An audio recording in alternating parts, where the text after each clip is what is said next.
Welcome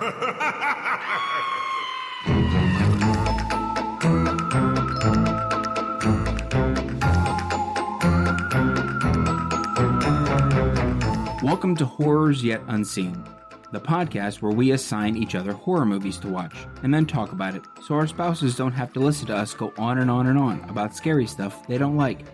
I'm Zach. And I'm Steve. Let's talk about some scary movies.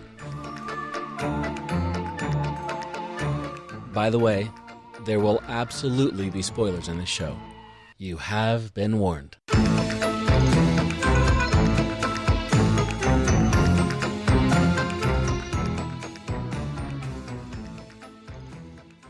Have you seen The Pope's Enema yet? The Pope's Enema? Have you seen it? Well, that's kind of disgusting. Why would you ask me that? The What do Pope's you mean? Enema? Yeah, You The know what Pope's enema is. Enema. Have you seen it? No, I've not seen The Pope's Exorcist either, if that's what you're getting at. Yeah, that's... Oh, gosh. Steve. Yes. Have you seen The Pope's Exorcist? No, I've not. Oh, my goodness gracious. What movies have you seen this week, Steve? Oh, boy. Okay. No gummies have been ingested yet, I promise you. Well, I'm just really, they just haven't kicked in yet. Okay. Report in on the Yeah. movies that Steve watched. I love that you're coaching yourself through what you have to do. Since the 7th of April. Okay. Yeah. I've watched Freaky. I finally watched that. Okay. Have you seen that? I saw about half of it, and then I got busy doing something else, and I haven't come back to it. Yeah. It's not bad. It's pretty, it's entertaining. Yeah. And, I saw Baghead. Baghead. Mm-hmm. Which was... It's okay, too. I put a little heart thing on the letterbox. I liked it enough. Okay. It's on Shudder. It's Shudder exclusive. It's pretty good.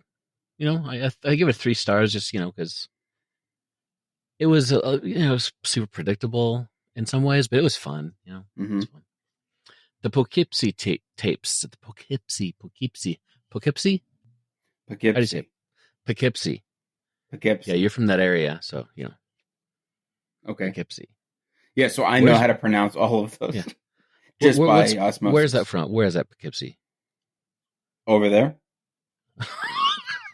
How am I supposed to know, dude? Get out there and Google Maps and find it. I don't have a clue. You watched the Poughkeepsie tapes, didn't it say? It's in New York, Poughkeepsie, New York. Yeah, there you go. See, I knew it was right over there. You said it with such confidence, like you knew how to pronounce it. So, well, just because you know how to pronounce something doesn't mean you know you're in what the it is. same time zone as New York, so you probably know how to pronounce it. Sound logic. That's right. I mean, just saying. So the Poughkeepsie tapes was super creepy and disturbing, and honestly pretty hard to watch at times. Do you know the premise of it? It's like they found like a bunch of videotapes of a serial killer who filmed everything, and oh my gosh, it's like it's not a mockumentary, but it's like a documentary style. Okay. It's on your watch list, but I'm not going to make you watch it right now. Yeah, I put it on your list. So I'm now going through your list, and I got to delete it. Oh, you've watched it? No, I've not seen it. So you were going to watch it and then assign it to me? The thought is that any movie that I hadn't seen that was in the list that I was going to give you that I hadn't seen, I would just double up that week, watch my assigned movie, and then also this other movie. Because I wanted to watch it because it's on my watch list. I want to watch it anyway. So you're telling me that you've been assigning me movies that you haven't seen yet? Not yet. Okay, good, because it's not fair. I would have watched the movie that week. Man. I'm trusting you. Let's not act like I'm betraying you. I would have watched that movie that week. I understand. Okay, Do you? I get you. Yeah, I do. I trust you, Zach, with my life. Poughkeepsie Tapes, so good. And then High Life, not good. I watched High Life. Is that like a stoner movie or? No, it's the most depressing. What's the point of this movie at all? Things ever. So right up your alley. Just completely depressing horror. Here's my review. It's like Interstellar, but if everyone were a horny, depressed, vaguely French criminal. Oh my gosh. 2 stars. So it's as awesome as Interstellar, but the other aspects of this movie diminish it that much. Yeah. Just the inherent Frenchness of the movie is it's like a French director and there's a few French people in it, but they're all depressed and they're all horny and they're all stuck in a spaceship and they're all criminals. And they're like people who are on literally on death row, sent into space to do science, and somebody thought that was a good idea to stick them all in the thing together. No. Oh, and there's a sex room. But like for one person at a time. If you know what I'm saying. And okay. It's like I can't I will not be watching that then. I don't recommend it. Okay. It was kind of on my list because it's like a sci-fi and it's an A24 and It's A24? Yeah, it's one of those movies that I'm sure if you were a depressed 26 French criminal, you would watch it and go, that is the high peak of art. It felt very much like an art show, art movie. I mean, it has the performances were fantastic. Like the cast is amazing. Like Juliette Binoche, Mia Goth, Robert Pattinson, Andre 3000. I mean, come on. Yeah. Anyway, moving on from that. Then I saw Sacrifice, which was disappointing. It's like a Lovecraftian thingy. Takes place up in the Norway or Swedish. Up in the Norway, Sweden. I don't know. I forget. Norway maybe. Then I saw this movie called Cloverfield. Okay. And then I saw Resurrection, which was also disappointing. It was a good movie, but made the mistake of watching it with my wife, which is not a mistake, but she notices things that I do not notice. And she realized we got halfway through the movie and she's like, I'm done. Not watching the rest of it. I'm like, why? And you have to remember my wife is a dirty hippie feminist. And okay. She said, yeah, I'm sorry. I forgot about that. I forgot about that one detail. And I gotta remember. It's crucial to you telling this story. If you don't know that Christy is then you're going to miss the whole underlying point of this story.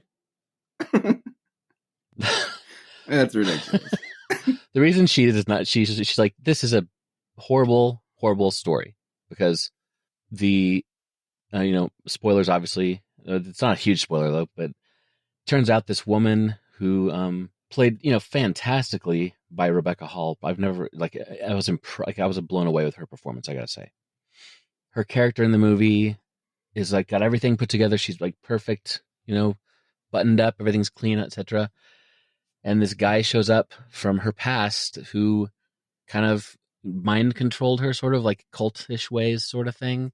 And she just jumps right back into it, like being controlled by him. And my wife's like, I'm tired of the strong man breaks the mind of weak woman trope. So I put that in the and when she saw that, it kind of ruined it for me. I was like, you're right. I mean, it was a dramatic movie. It was interesting, but the minute she started doing what he wanted her to do for no reason, it's depressing. Not good. And then I saw Wicked Little Letters. I saw that in the theater yesterday, and it was fantastic. Oh my word, it's so funny, so funny. Yeah. And apparently it's a true story. Looked it up later, like all the names, the dates, everything was real that happened, and Wow. that's pretty good. And then I saw a movie called Cloverfield again. You saw it twice? Yeah, well, I watched it once by myself, and then I watched it once with Christy. Got it. And so I have not watched a movie today, Zach. Wow. Yeah. So yeah, that's what I did this week. Well, what about you? Any Well, chance to watch anything? I did, Steve. I watched. So on Monday, shout out to these guys. I need to actually tell them this. And when we do our collaborative episode, I need to make sure that they know. So the You Run podcast releases a new episode every Monday. Y'all should go check them out. And this past week, they released an episode for the Shudder horror movie called Deadstream. Oh, yeah. I saw that. It was on my list. And just here, I had not seen it before, but I chose to listen to the episode anyway. Because I do that weird thing where, and they even called it out. I don't know if it was this episode or another episode where they were like, that they commented that it's weird to listen to the episode just to see if you want to watch the movie. Like, listen to the spoilery review. Because they break it down all completely. Because they break down everything of this movie. Yeah, they spend a lot of time on one movie, right? Right. Which I love. Because I want to know if the movie is good. Is it worth my time watching? So I listened to about half the episode before I was like, yeah, this movie is for me. I need to watch this movie. So I paused their episode and watched the movie Deadstream. Yeah. It's completely ridiculous. It's completely ridiculous. And in the right kind of ways, it's ridiculous. It's also very, I don't want to say self-aware, but it's not self-aware. It's a great movie. Okay. And so I watched that. I got about halfway through The Exorcist Believer. Oh, I've contemplated trying that. I mean, you should maybe contemplate other things, maybe, Steve. That's what I heard, yeah. If you'd like, you can contemplate, just death. You contemplate sticking yourself in the eye with a pen. Contemplate, smacking your beanbag with a hammer. Wow, that's escalated quickly. You can contemplate locking yourself, chaining your foot to, in a rusty kind of bathroom and then sawing your foot off in order to get out. Like in the movie Saw. Oh, that's what happens? Spoiler alert, dude. Yeah. Yeah, he cuts off his foot. Sorry, I ruined that movie for you. Okay. You could. I mean, there's a lot I could go on. Mm-hmm. Okay, no one needs me to beat that horse too much. It's dead. Let it alone. So the problem with this movie is my problem with this movie is that they take too long spelling out, like getting you used to and getting you known, or making the characters known to you. Their history, their story, all of that. They spend way too long. Like character development. They spend too much. It's the first half of the movie. Oh, wow.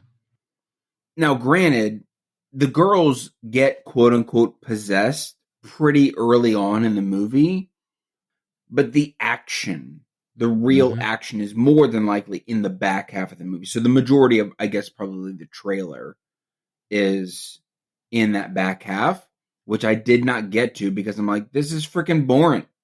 And so you didn't get to the non-boring part? I didn't even get to the non-boring part. I will more than likely get back to it. I'll try to finish up the movie, but it's way too long. I've seen worse movies that do a better job of freaking character development than The Exorcist Really? Believer.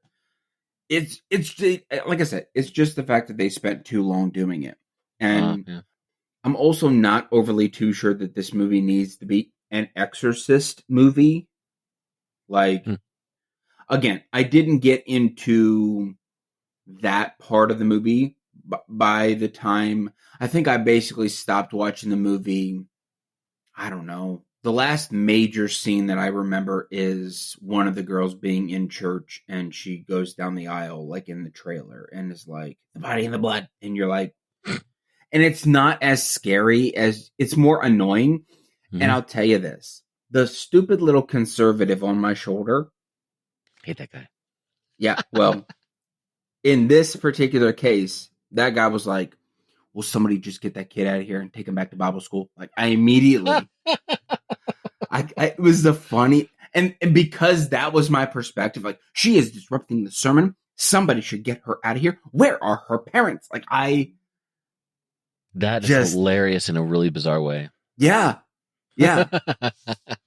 And that took me out of the gravity of the situation. I don't know. I have various feelings about that movie. I will finish it at some point, but I think I got about halfway through it before I was like, and you tend to not like the exorcism movies anyway, right? Well, I'm trying to be a better person, give it a Steve. Shot. Right. I'm trying to be a better person. Broaden my Which horizons. includes watching, exorcism movies. Exactly. It includes watching garbage movies. Right. Or just movies that I think are garbage. And again, I'm not too sure that this should be, at least based on the initial start of this, should be an Exorcist movie. Apparently there's going to be 2 more of these stupid things, and I'm like, freaking just be done, David Gordon Green. Wow. Stop. Please stop. Stop. Somebody gotta stop giving him money. I'm sure he's a decent person. David Gordon Green, shout out. We love you, but also stop making movies. Stop. Or I don't know. By the way, has Justin Long gotten back with us? No, Justin hasn't gotten back with us, sadly. Neither has Nick Cage. Those guys, well, they're busy. I mean, I will always give them the benefit of the doubt. Those 2 guys get the benefit of the doubt always. They're busy. Nick's probably shooting 3 movies right now, so I give him ultimate benefit of the doubt. But, they have assistants maybe for a reason, so, chop, little onion. Anyway, I watched Resident Evil, like the original? The original movie, like from the 2000s or whatever. Yeah. 2001 or whatever it was. For what it was. Not bad. Really? For what it was back in 2000 whatever. Yeah. Not bad. A bunch of them, didn't they? Didn't they make a bunch of them? Yeah. Way too many. And it led me along enough to be like, I could watch the next one. Where's the next one? Let me go and watch. Also, the second one is not called Resident Evil 2. It's called Resident Evil Apocalypse. Now, how about this? I don't play video games. Because of that, it affords me this is not why I don't play video games. But me not playing video games affords me the ability to have a particular perspective that is not original source material snobbish when it comes to those movies. Like, I've never played Five Nights at Freddy's. Right. So if they didn't get something or whatever game accurate, I didn't lose my mind and go to Twitter and blah, blah, blah, whatever. Mm-hmm. Resident Evil is the same way. I've never played the video games.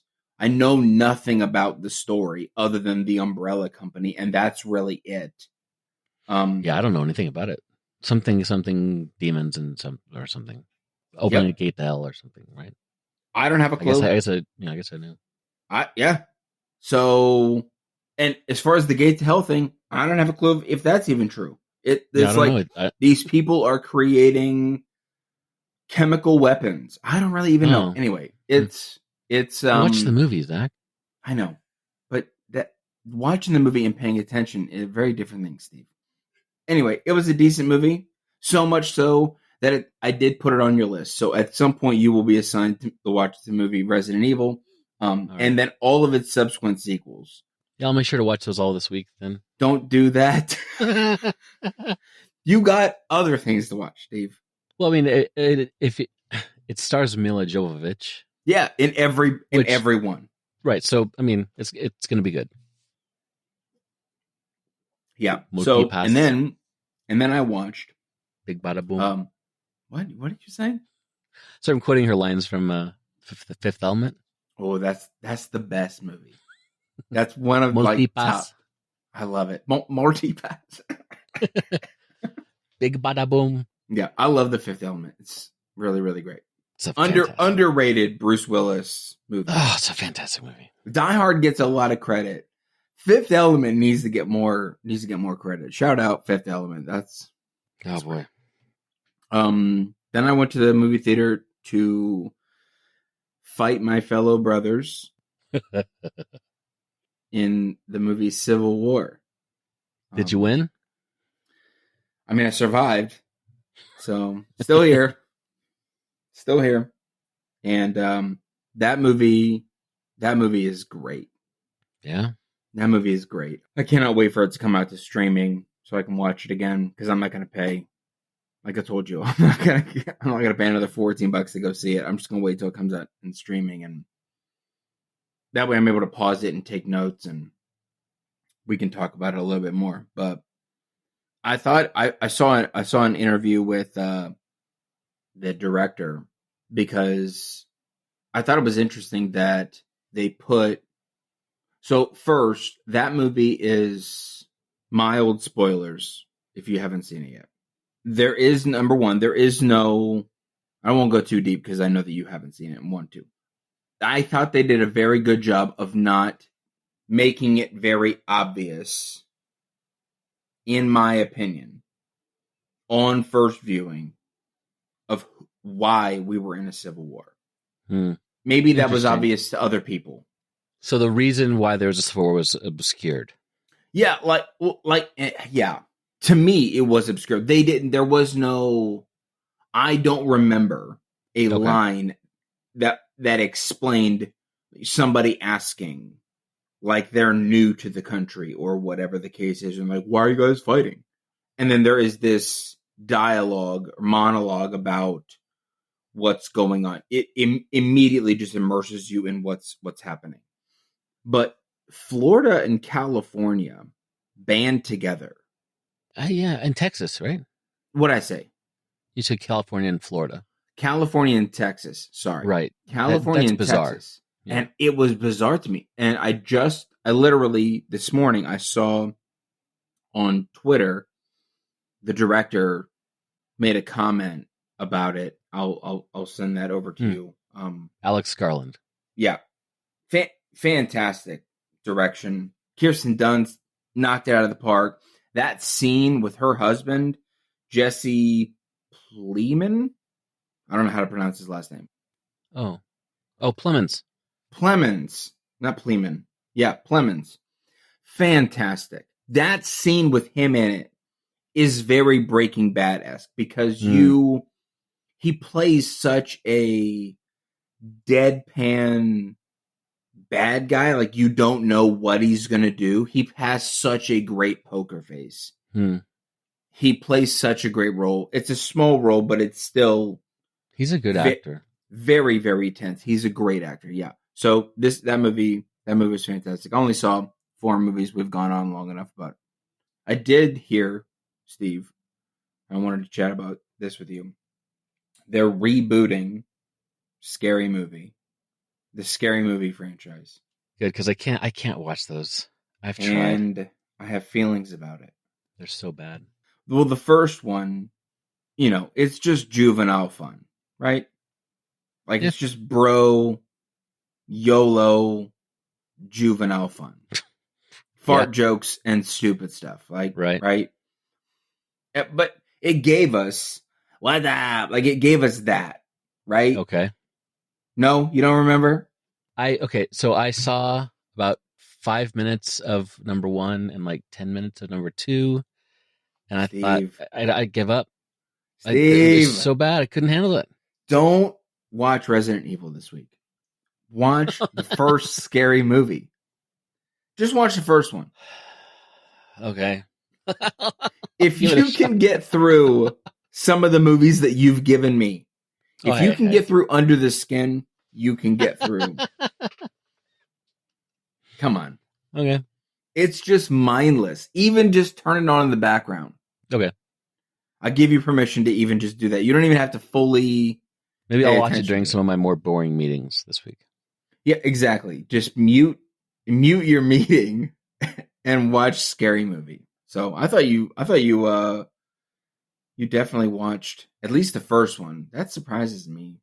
I guess it doesn't, because back then you were probably still stick up your butt, Steve. So that's probably. Yeah, I was. Yeah, but I wasn't, and I still watched. Well, you're a bad kid, Zach. Well, that's the point. You put me in the garden, tell me not to eat the fruit, buddy. I'm going to do it. Do not press this fruit. Do not press the fruit. Like, press the button. Do not press this red button.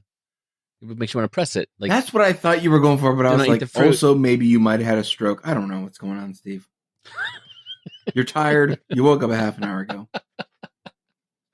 I don't know where you are. Yeah. Okay. By the way, did you know, I saw this movie trailer and I wanted to talk about it with you because maybe you've seen this movie. It's called Twister. Have you seen Twister? No one can hear you nod your head, Steve. You have to speak. Good gravy. Just silently nod your head. Yeah. Yes, I've seen Twister, Zach. Great. Are you referring to the new movie called Twisters? Yeah. Did you know that it's not a direct sequel? It looks kind of like a reboot. Yup. And I hate it. Yep. I hate the fact that it's a reboot. Why do they got to reboot that movie? They don't. It was stupid to begin with, but I mean, come on. What? Steve, this podcast may be over. What? Did you just say it was entertaining? Twister? There's a flying cow. You know, I get it. But so I think I was in Oklahoma when it came out, and people in Oklahoma were like, "That's not realistic." Okay, so I heard nothing positive about the movie ever. I think I remember watching it and then thinking it was pretty entertaining. So this conversation is not going exactly like. So it's Twisters. I can't wait to see Twisters. Is it gonna? Nope. That's we're all done. We're supposed to That's say? it. I'm going to talk with our fans about it. 216-202-5495. Call me up. I want to talk about it with you. I don't want to talk about it, Steve. I'll be good. Yeah. Whatever, Steve. You just ruined the movie. Ruined it.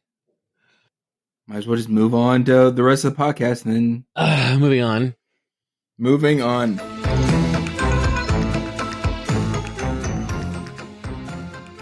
So, Steve, you assigned me a movie. What movie did you assign me? I assigned you a fun little romp known as John Dies at the End. Are you ready for my review? Take it away, Zach. Yes, that's correct, Steve. You assigned me the funny little romp, John Dies at the End, from 2012, the year that the world was supposed to end. Correct. You remember that? 2012? Those silly Mayans. World was supposed to end. Yeah. The silly Mayans. Okay, well, let's just move on from that completely weird statement. Anyway, this movie has a 59% on Rotten Tomatoes and a 54% audience score. It has a 3.1%, or no, 3.1. It has a 3.1 out of 5 on Letterboxd and a 6.3 out of 10 on IMDb. It kind of tracks across the board. Yeah, more or less. Steve, I have thoughts about this movie. Okay, I have real problems with it. I'm going to be honest with you. I have real problems. I would hope you would have some problems with it. Real problems. Here we go. So, this movie stars two people that you don't know and two people that you do know.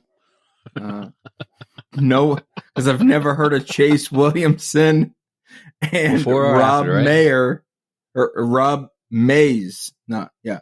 I've heard of Billy Mays. I've never heard of Rob Mays. They play Dave and John, respectively. And Paul Giamatti's in this movie. He plays a guy named Arnie. And Reverend Clancy Brown, he's back. Yep. He plays a dude named Marconi, who is one of the weirder characters in cinema history. But honestly could not have been played by a better person than Clancy Brown. He knocked it out of the park. Let's start with the letterbox synopsis, shall we?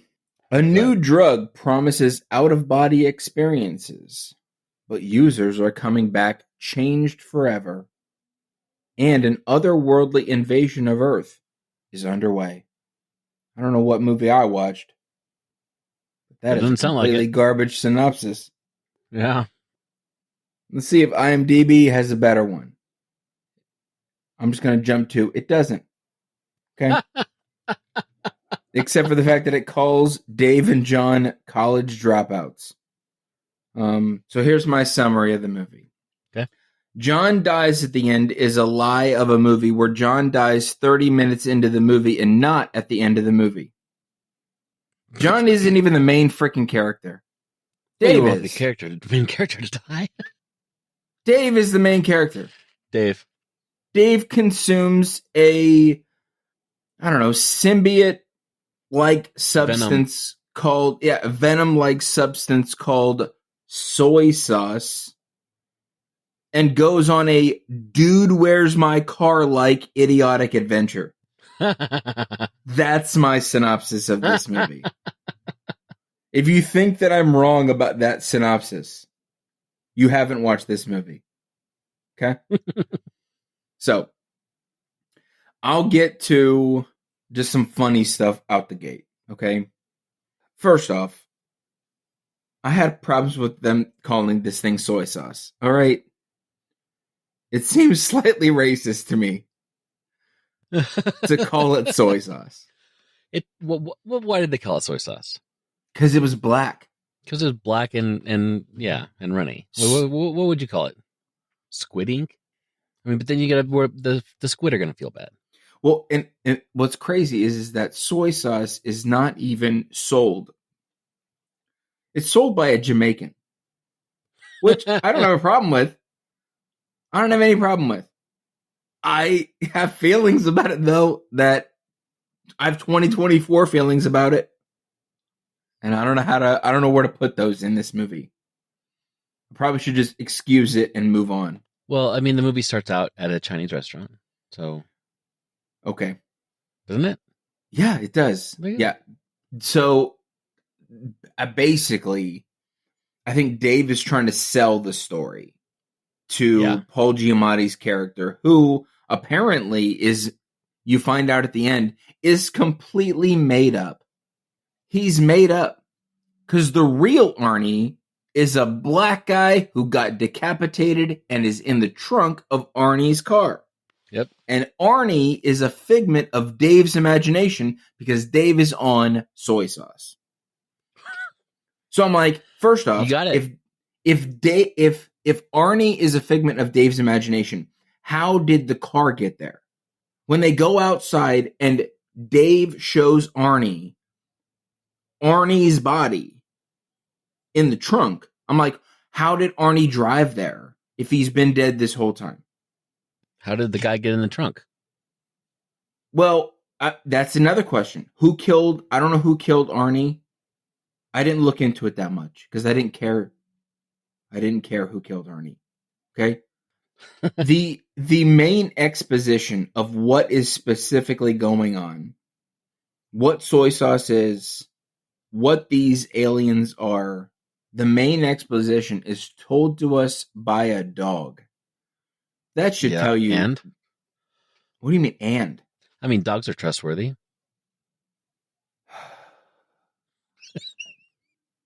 Steve,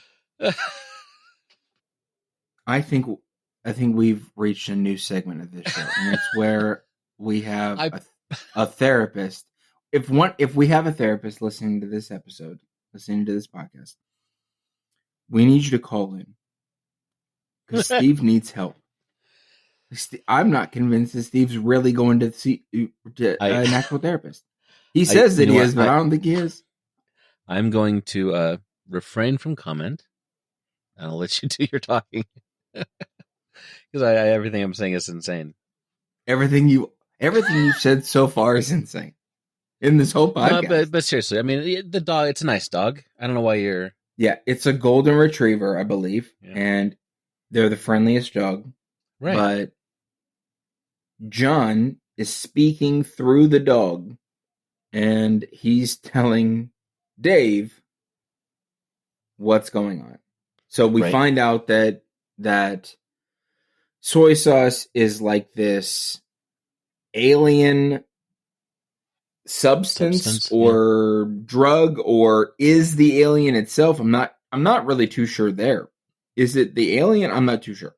And it apparently chooses people to use for its purpose, and then if it doesn't like them, then it kills them through these little fly-looking gnat kind of things, and just to prove how idiotic this movie is. At one point, an imaginary police officer's mustache is peeled off of his face and then flies around the room like a bat and then lands on Dave's face and tries to eat Dave.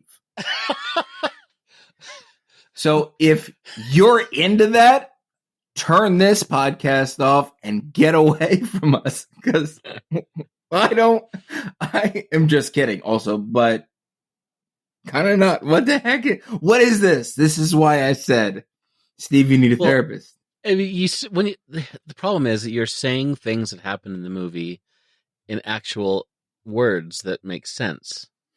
Yeah. And that makes it sound stupid. Yeah. It's like the one of the first, action-y scenes in the movie. It sounds weird to say there was a ghost of a man who inhabited a bunch of meat, and like there's a meat monster walking around. That made more sense to me than the fake police mustache. I guess flying around the room like a bat. Yeah, because I was like, oh, no, there's no explanation of that. That's the crazy part. Is there's no explanation of any of the stuff that I'm about to say. But the meat monster made more sense to me. Which I have a therapy session on Tuesday. I would go talk to my therapist about that one. But this movie brought new meaning to the term phantom limb syndrome. So for anybody, I thought that was clever. I guess anybody who's been, this is, I can't believe that I'm talking about this. I sound like a crazy person right now. So this is nuts. I can't believe this. This is the stupidest movie I've ever seen in my whole life.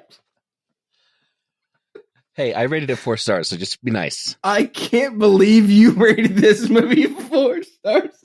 What edible were you on that you were like, oh my gosh, this is the best movie ever? It's because 4 stars is too close to 5. It's too close. Oh my gosh. In my review, I said that it took a second time watching to truly appreciate. No. Maybe you need to watch it again. I'm not going to do that. I'm letting you know. I'm closed-minded. My mind is shut. I gotta wipe the tears out of my eyes. Oh my gosh. Oh my gosh. Anyway, yeah, at one point, they're about to go into another dimension. They're at the Mall of Death. And they're about to go into another dimension. And there's a ghost door. Because again, why wouldn't there be? And this girl, Amy, who Dave has a crush on. She has this missing hand. And I don't know what discount prosthetic place she went to, but It looks like a mannequin's hand or something. it is so bad. And so she pulls off. It's also a passing line. Like at the beginning of the movie, they're at this party, and she's got this prosthetic limb.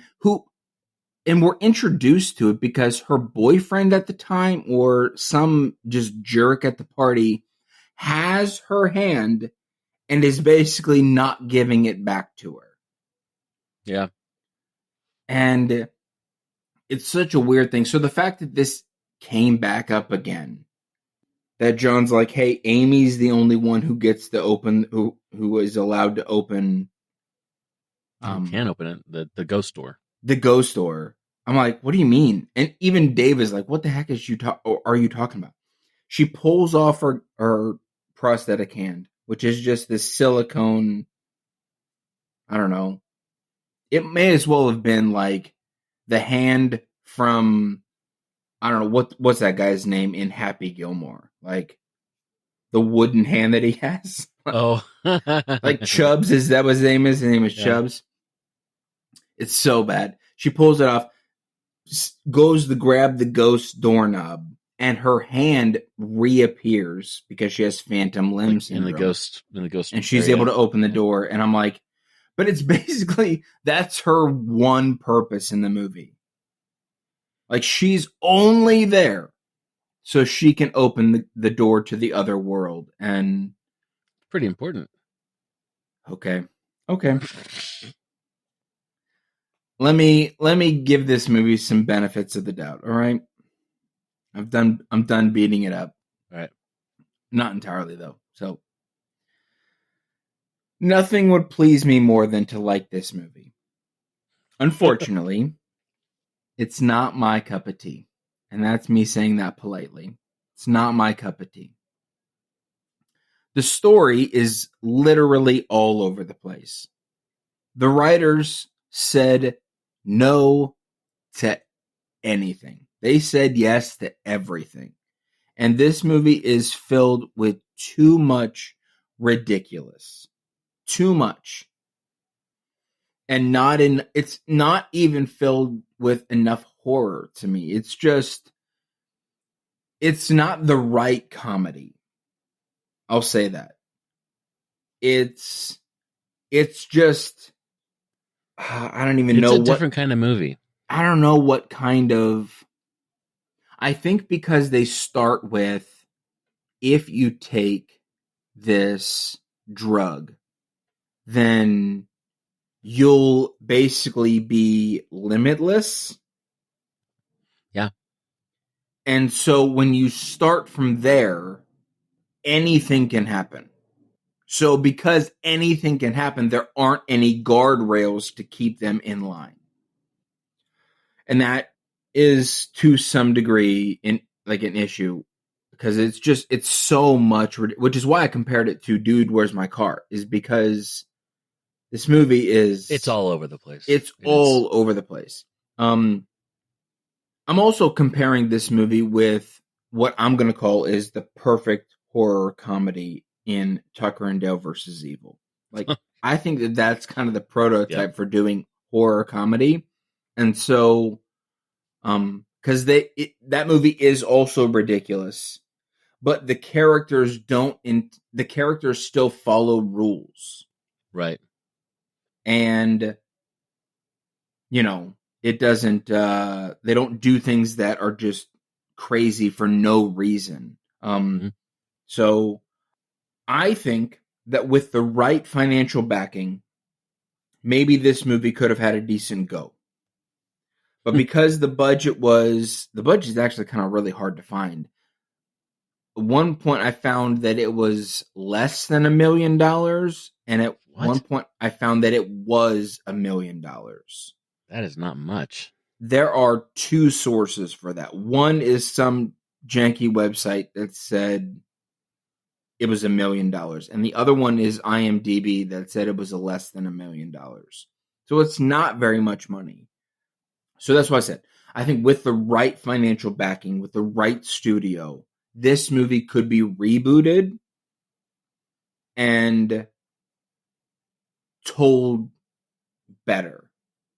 I think the problem with this movie is maybe a stray away from the source material. I've not read the book, but people have very positive things to say about the book and not so great things to say about the movie, which means to me that the writers of the movie strayed away from the source material. Or maybe it's the low budgetness. Maybe there are multiple factors, but I don't think that the story of the movie is good. And so because there is this 54% audience score on Rotten Tomatoes versus people love the book, I'm like, how could that be? I've started reading the book, but I honestly, I do think that they strayed pretty far from it, I believe. Yeah. And I think that's probably the issue. Yeah. When I Googled John Dies at the End book review, this is what came up. John Dies at the End is a story on two levels. On one hand, it's a poignant exploration of the darkness of humanity, the fear of the unknown, the tragedies of life, and the devastating realities that exist besides every day. But also, it's about two idiots on a space drug and their strangely resilient dog. That is a great movie. Yeah. The one I saw, not a great movie. So that's why I said, I think with the right, you give this to A24. If you gave this book to A24 and they rebooted John Dies at the End, I think that they could crank that thing out of the park. Yeah. Even Blumhouse, I think that maybe even you give it to the right people at Blumhouse, because I've not heard very good things about Imaginary and I've not heard very good things about Night Swim. Right. But they knocked Five Nights at Freddy's out of the park. So like, I think with the right direction at Blumhouse, they could really reboot this movie. But just don't stray from the source material. You can't do that. I think that the book is probably good for a reason. I'm going to give this movie an F rating. It's a one star out of 5. I'm only giving a sympathy rating here, a sympathy star, because I think this movie could get a reboot by a good studio. Yeah. There are good bones here, but the way that this story was told, I don't think is it's too much. There's too much going on. There's a lot going on, and I think that that's kind of what happened. It's one of those. I feel like it's one of those books that are strange, and it's all over the place, but they can only be kind of weaved together with a book, you know? Right. With like descriptions of things that you can't really describe in a book without a voiceover, which sounds weird and all that kind of thing. Right. So it was definitely like an all over the place thing because, you know, for all the reasons you mentioned. Yeah. But I and maybe I need to watch it again. Maybe 4 is too many stars. But the first time I watched it, I thought, you know, WTF did I watch? Definitely. And then I don't know why I went back to it later and watched it again. But the second time I watched it, I thought I was kind of grooving with what was going on. I don't know. Right. Yeah, I think because you just kind of, you get the ridiculous out of the way so you know what's coming. Right. So you're able to pay attention to other things that are going on. And you're able to see kind of like what, like when he's talking to the guy through his bratwurst, right? That's not a euphemism. Yeah, that's not a euphemism. There's a scene where he is in jail, basically. He's at the police station. It's the mustache scene. So John dies. Dave gets taken into custody. Sorry, I bit my tongue the other day, and I'm still kind of reeling from that. So if I'm talking funny, I've not noticed a thing. Okay, fine. I feel it still feels weird in my mouth, and I'm also very much trying not to bite it again. So John dies 30 minutes into the movie. Dave gets arrested by a police officer that they never really explain. Like, there's this over-eager police officer who is trying to figure out what's going on, and it keeps popping up in weird random places throughout the movie, but they never explain his motivation to obsess over this case as much as he is. And so the imaginary police officer doesn't exist. It's all in John's mind, or it's all in Dave's mind, because he took soy sauce. Mm-hmm.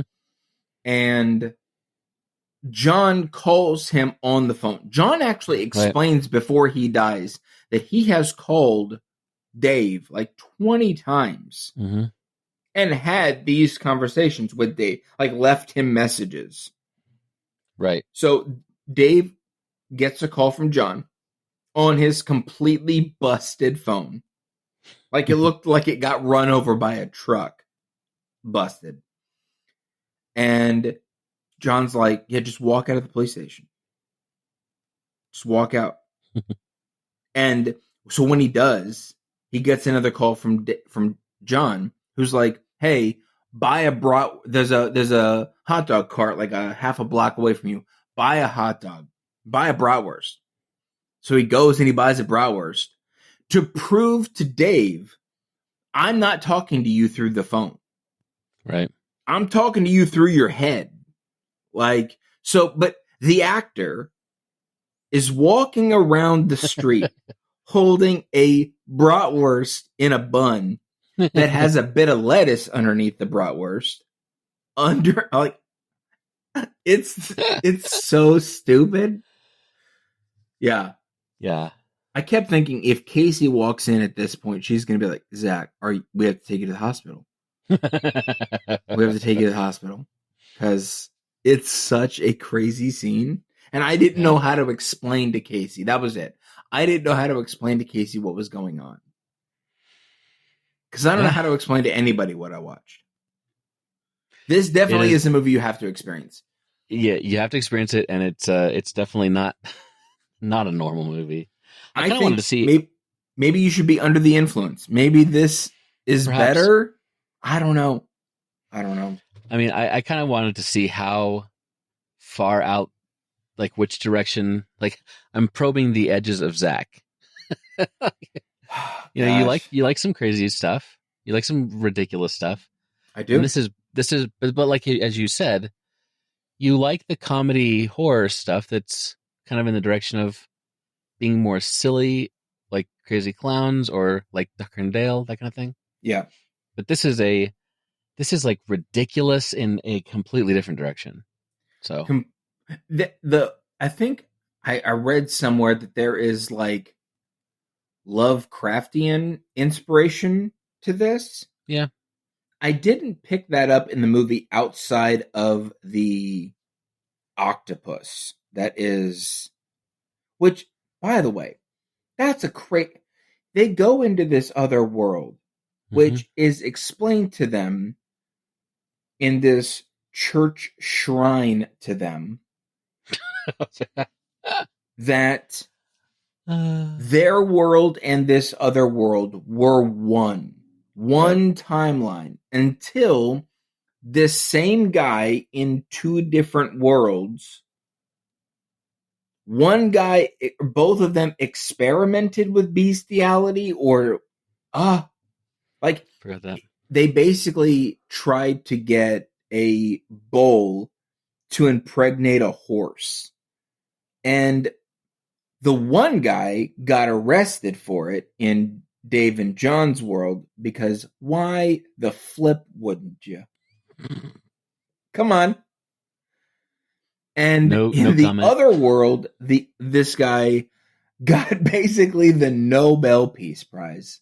And he started down a weird road wherein he created this sentient animal life. And the only way that it learns, apparently, is to eat other people and absorb their knowledge. And I'm like, oh my gosh. It sounds like you're describing a different movie. I'm not. I'm describing the movie that you assigned me. The 4-star movie that you assigned me. Good grief, Steve. You know how some people have questions for the Lord? You know how some people are like, when I get to heaven, I want to ask the Lord this. That's the question I got. Lord, can you show me the day that Steve watched this movie and rated it 4 stars? The whole day. From the moment that he wakes up, I want to see the whole day. Show me what he dreamed. What did he dream that night? What was the day before like? Walk me through it. I want to just sit me in the movie theater. Sit me in a movie theater with some popcorn and I want to watch the day that Steve had when he rated this movie 4 stars. Because, good gravy, dude. Yeah, I got a lot going on in my life, man. You know, give me a break. I don't know what was happening that day. I could have been. I don't know. I don't know how to fill in that. I don't know.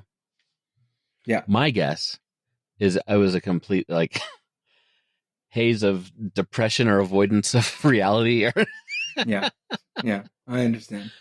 But I mean, I forgot about like the they go into the other world and there's like all like hundreds of topless women marching them toward like this church thing. And the point of that. Yep. The point of that was they didn't want John and Dave to be scared. So they stripped themselves down so they could welcome them and know that, so John and Dave could know that they are peaceful or whatever. And I'm like, there are so many ways you could have done that. But to make everybody naked, like... Well, maybe I should apologize to you. No, you shouldn't. Or I should say, you know, you're welcome for exposing you to something different. You shouldn't do that either, Steve. There's another path we can go down. I did tell Casey when I finished this movie that I said, I really want to punish Steve for making me watch this movie. I want to give Steve just the worst movie that I could possibly think of and make him watch it. I didn't. You're a good person for restraining that urge. So I have queued it up though, so be on your best behavior. Well, anyway, so 1 star. Don't recommend. I'm gonna say this iteration of this movie. Okay, is 1 star for me. I actually want it to be rebooted. More than Scary Movie, I want this movie to be rebooted. And when I finish when I finish reading the book, I'll let you know how it compares. That would be great. Yeah. Well, we can move on now. All right, moving on. But I assigned you to watch the 2008 amazing movie. At least one of us got to watch a great movie, you know. Cloverfield. The movie that you watched twice. You've been watching my movies twice, like once to grab. I'll watch it once just to kind of let it go, like flow over me, and then if I have time, I'll usually watch it, kind of like skip through, just to kind of remember the plot points, you know. Mm-hmm. This one I went ahead and watched twice because the first time I just kind of sort of watched it kind of non-judgmentally, I guess, just kind of let it flow over me, and then I thought, you know, Chris, this is something that I think Christy would like because she likes kind of general action-y stuff, and there were scares in this movie, but it wasn't like creepy scares or like serial killer vibes or anything like that. Mm-hmm. It was just a giant monster rampaging through New York City, slaughtering thousands of people. Yeah, so simple. Totally not scary at all. No, not even a little bit.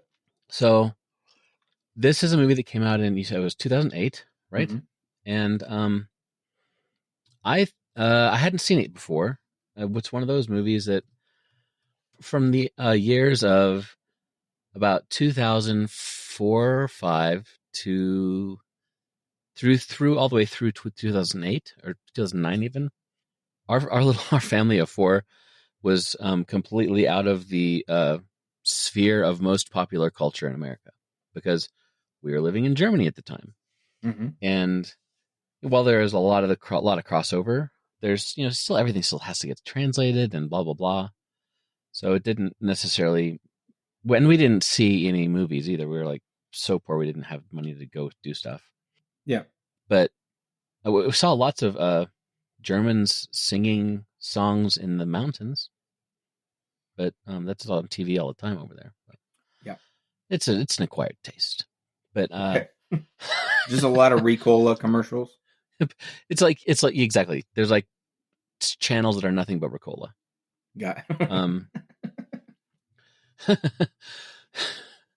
But so we missed this one completely, and so I just, like I said, never got around to it. So I enjoyed it a lot more the first time than the second time because I think like I said, I kind of watched it for fun the first time just to see what it was like. Mm-hmm. And it definitely, I loved how the slow reveal of the monster done very well. The first time I watched it, the first part of the movie, it's all found footage thing. And the first part of the movie is lots of setup, lots of character establishment stuff. And I forget to track how far in the movie that was, maybe 20 minutes, 30, I don't know. The first time it felt just right. And it felt like it was going at the right speed and the right amount. I don't know why, but the second time the beginning felt too long. I guess that's probably just because I'd seen it and I knew, I know all these people and I saw it the day before. But it was fine. And I liked how the setup was. I liked how the progression of the reveal of the monster. I liked the build of stress and terror along the way. Mm-hmm. And it was a very J.J. Abrams style of a thing, and I love almost everything he's ever done. He's great director. And I don't think he directed this; he produced it, but it was his idea. I read I read a thing on it how he was in Japan with his family, and he was at the airport looking at all the Godzilla figurines and stuff for sale, and he thought, America doesn't have its own giant monster thing. It's funny, like as though every country needs to have their own monster thing. I agree with JJ. I mean, isn't King Kong our thing? I thought. I think technically, yeah. But that's a giant gorilla. That's true. I don't think it's just a big version of something we have already. Right. Gotcha. Either way, so he thought we need to have this thing, and so he came with this idea, and I really liked how it was a thing that there's been literally hundreds of monster movies where giant monster comes out of the sea, destroys stuff. The best ones most recently that I can think of. So I haven't seen Godzilla -1. Is that what it's called? Mm-hmm. Or there's two Godzilla and King Kong movies. I haven't seen any of the recent Godzilla movies, but like the Pacific Rim did a really good job with this idea. But those were made after this movie. But there's hundreds of these movies made, and I thought this was a really interesting take on that idea, and how I'm not a fan of found footage in general. It's got to be a really good found footage movie for me to like it, because the concept of found footage movies is so contrived to me, because half the time you're like, why the heck is he still holding the camera running around filming stuff with the world literally falling apart around him. Yeah. And the first time I watched this through, that didn't bother me too much because that comment is made a couple times, and the guy whose voice you will never forget, but I can't remember the guy's name ever. Is it T.J. Miller? Yes, that's it.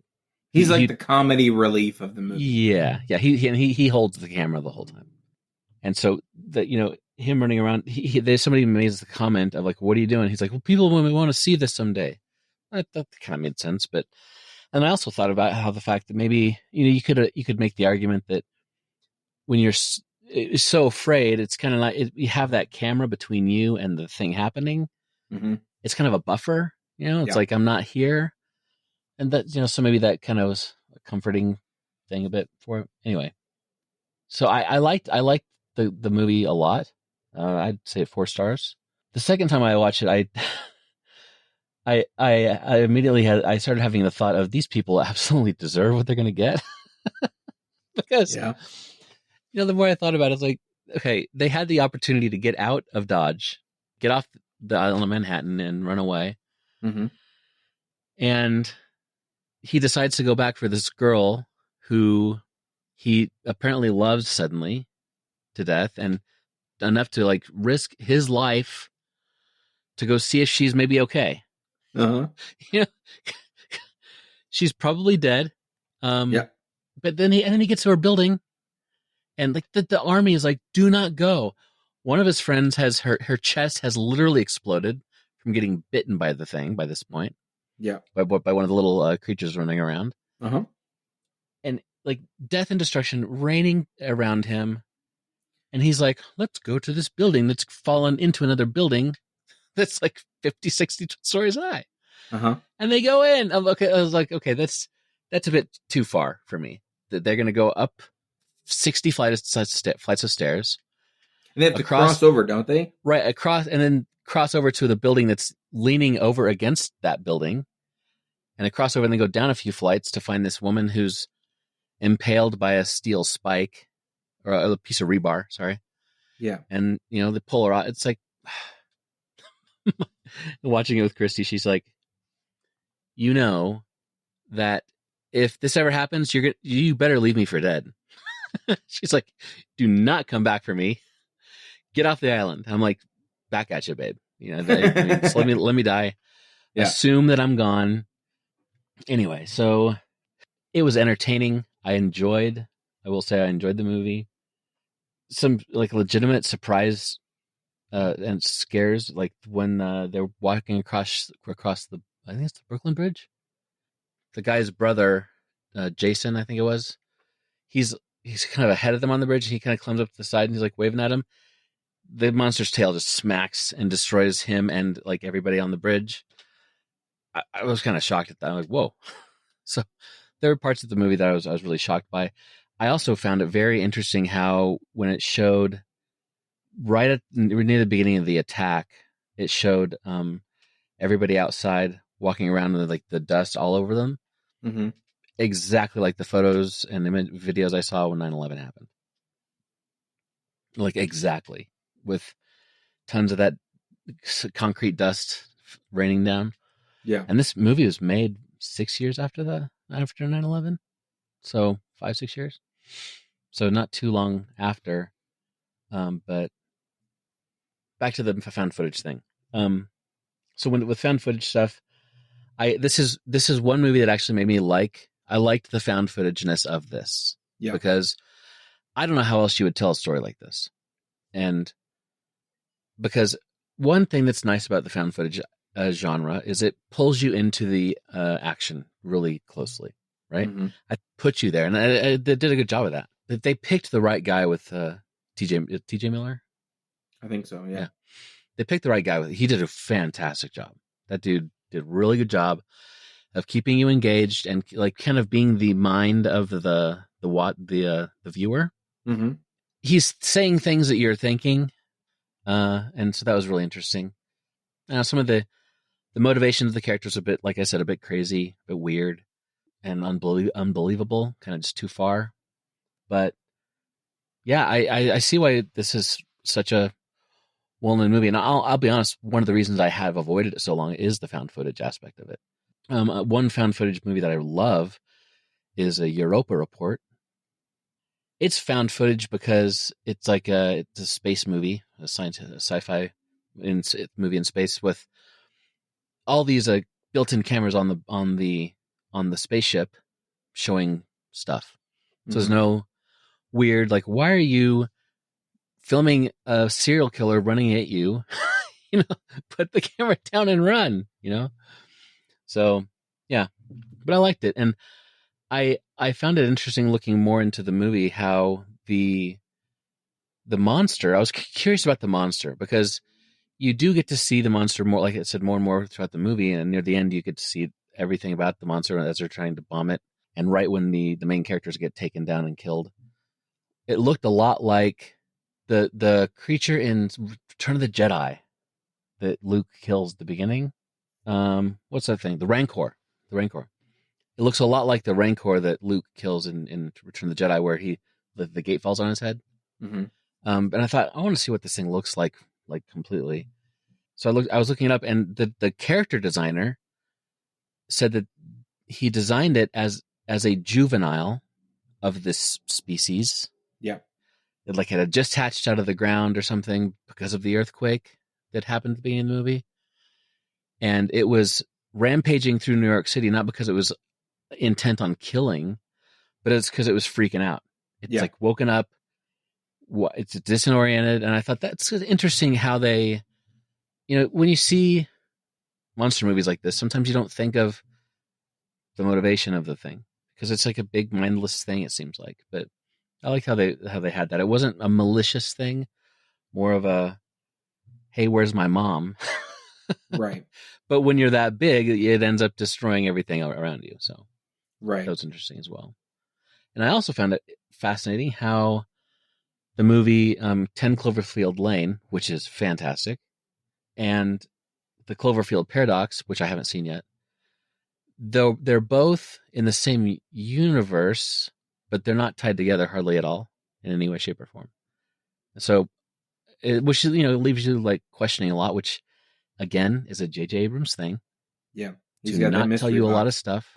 Yeah, exactly. So, that 10 Cloverfield Lane, which is about people in a bunker, like a survival bunker.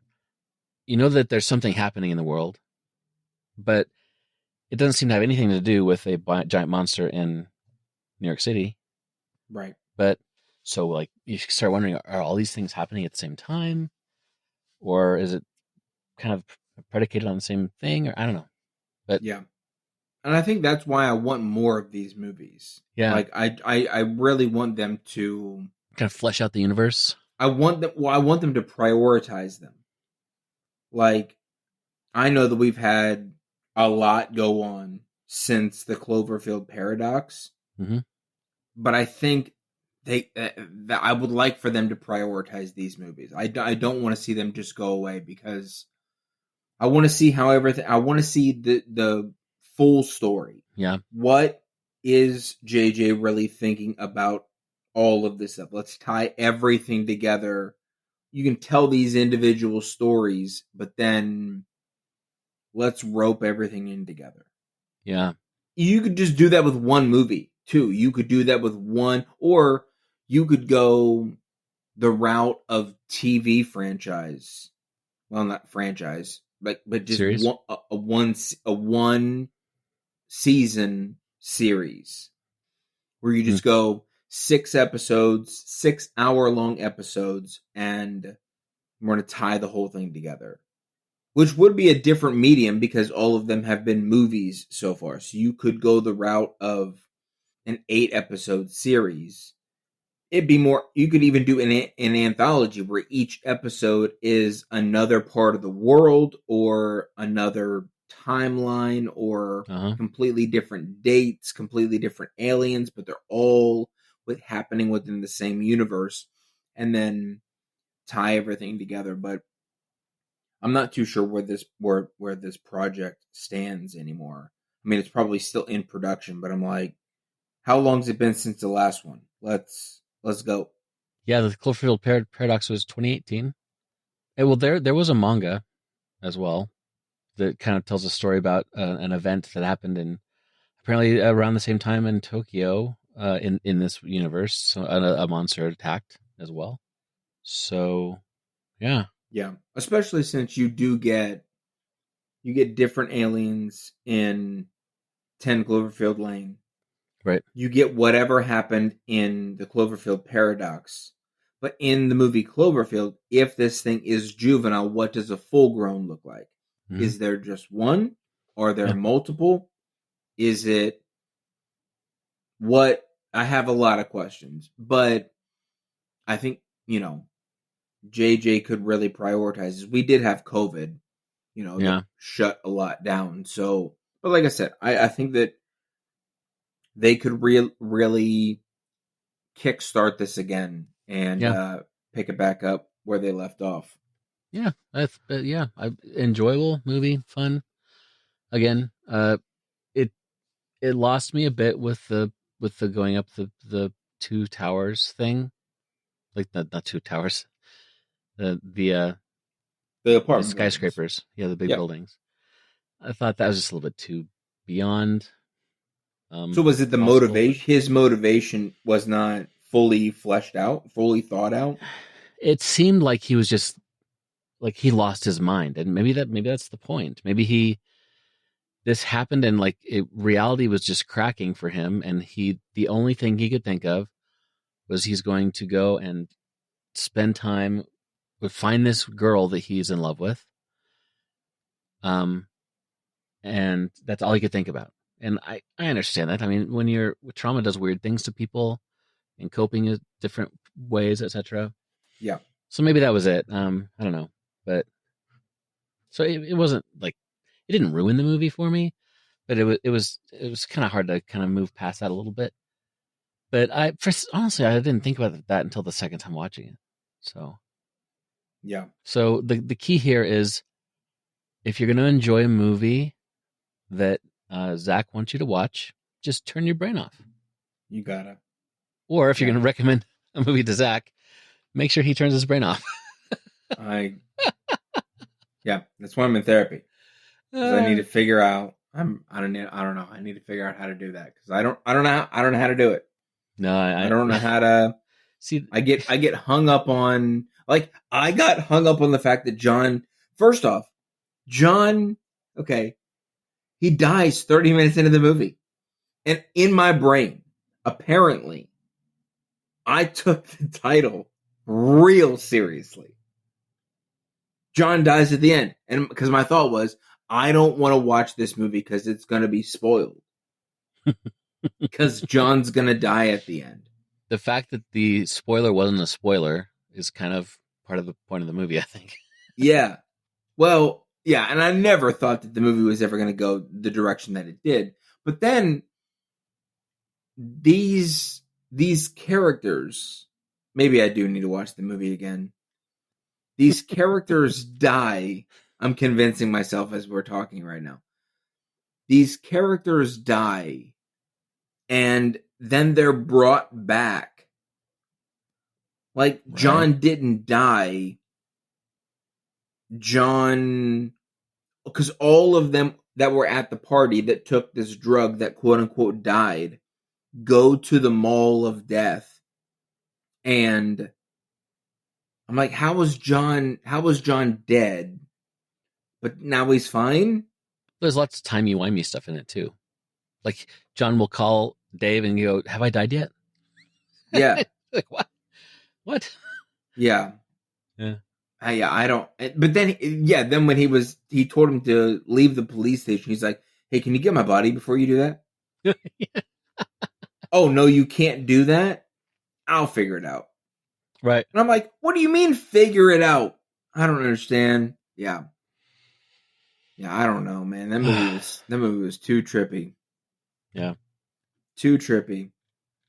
But Well, I think that you should both continue and not continue probing my edges. I don't want to probe you anymore. Part of me goes, can you please, for the love of Pete, just give me a decent movie to watch? Can I just have a break? Because you gave me Under the Skin, and then you gave me this one, and I'm like, I kind of thought you might enjoy this one. Stop. You need to stop. You need to give me a decent movie. I wasn't trying to mess with you. Well, it felt like you hated me. It felt like you were punishing me for something. I don't know. Because I kept thinking, how does Steve like this movie? How? I don't know. It's the things I like, my wife is constantly surprised by. Yeah. She's like, how, what? And I don't know. Just, I'm a weird person. Stay weird, but also dial it back.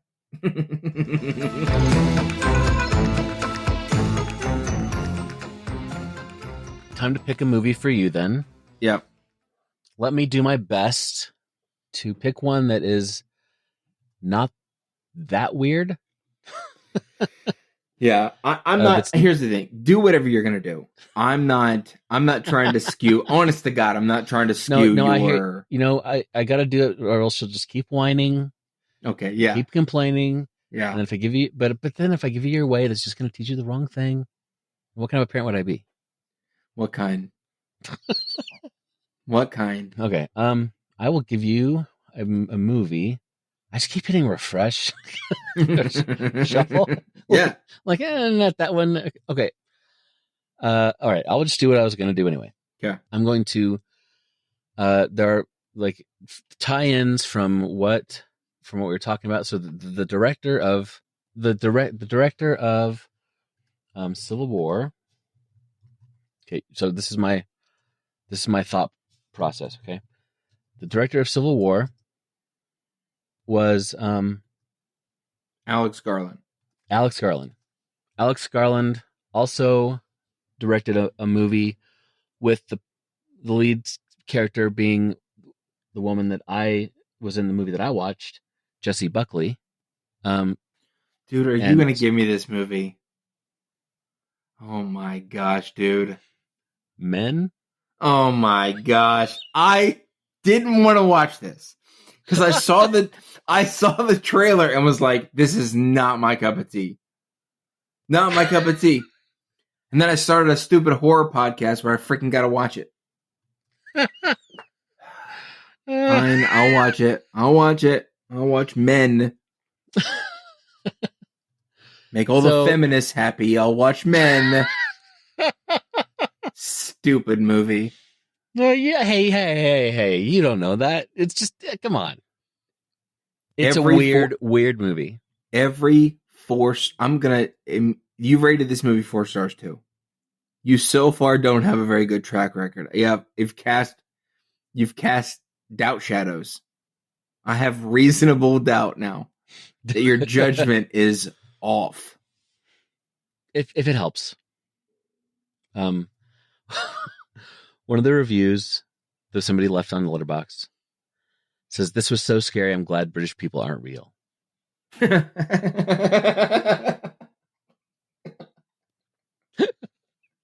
That's such a stupid thing to say. I'm gonna like. Can you like a review? Yeah, I like that one. Yeah. I'm gonna like this one because that's fantastic. You get a like. Shout out Wes. Anyway, on Letterboxd, 2.5 stars. That's a great review. This movie is not as weird as Under the Skin. It's weird in a different way, but not as weird. So it's definitely trying to say a thing. Yeah, and what have we learned so far? This one Zach doesn't like movies that have things to say. I don't like it. I don't like your stupid political point. Okay, take the politics out of the thing, and think of this as not as a political movie, because it's not. It doesn't have to be. We'll get into it next week. It's just a movie where they badly CGI'd a dude's face on other people. You're right. They only badly CGI'd a guy's face onto the kid, but every other person is actually him. There's no CGI. It's like a folk horror. It's about like the green man in the forest and you'll have to see. We'll get into it next time. All right, well, tune in next time for a very riveting episode. The ending of the movie is your jaw will be on the floor. and you'll say, "It better be Steve." I am not listening to Steve ever again. I'm never going to watch a movie he recommends ever again. This is so effed up. I'm deleting the podcast right now. That's what you're going to say in the last scene. But I want to talk about it. Okay. Because we did this podcast because there are movies we want to talk about. And I want my friend to experience the thing I experienced so that they have the same trauma. That's called being a bad friend, Steve. You're such a good friend, Zach, that I want you to experience the trauma I experienced. Okay. Well, I If freaking nothing hitched else, my you get to horse see to this lots of- wagon, so I gotta do it. If nothing else, there's a lot of beautiful scenes of the English countryside. So Yeah, and if we learned something from the last freaking episode, it's that I don't care. Because the last stupid movie that you gave me was a lot of beautiful scenes of Scotland, and I'm like, that's great, but I don't need this movie to be sponsored by the Scottish Tourism Department. I need an actual movie with substance and dialogue and a real story. Not just Scarlett Johansson driving around luring men into her van, and also she's just staring off to the frickin' abyss.